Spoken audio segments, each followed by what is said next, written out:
Welcome to The Wrap. I'm Marley Kayden, here to take you through today's market action. September started on the downside. The Nasdaq saw the most weakness, down 0.8%. The S&P, Russell, and Dow each moved at least 0.5% lower. Most sectors moved into red territory as well. Real estate sold off 1.75%.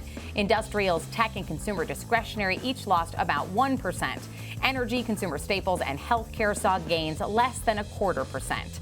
September volatility kicked into gear after an appeals court ruled against President Trump's tariffs. The ruling came late Friday, saying Trump went too far in declaring national emergencies to justify the tariffs. Market leader Nvidia moved 2% lower. The Mag 7 as a group traded down over 1%. Gold surged to a new all-time high.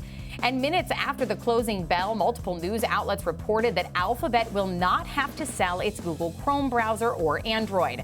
The stock rallied after hours. The case began over questions about Google's search dominance. It was, in fact, ruled a monopoly, but it will not have to sell off Google Chrome. And OpenAI is reportedly seeking to build a data center in India with at least 1 gigawatt capacity. Bloomberg first reported that the ChatGPT parent company may use the center for its Stargate project, also backed by Oracle and SoftBank. Oracle moved 0.33% lower on the session. And Kraft-Heinz closed as the biggest laggard on the S&P after it approved the split of its company into 2 publicly traded entities. The split is expected to take place in the back half of 2026. One company will focus on global markets, while the other will center on the grocery staples in North America. Warren Buffett went on national television and said, quote, he's disappointed in the announcement. Buffett-owned Berkshire Hathaway is Kraft-Heinz's largest shareholder.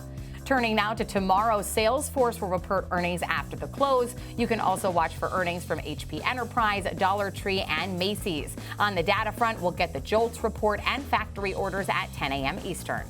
That'll do it for The Wrap. I'm Marley Kayden. Remember, you can tune in 24/7 to schwabnetwork.com and subscribe to our YouTube channel.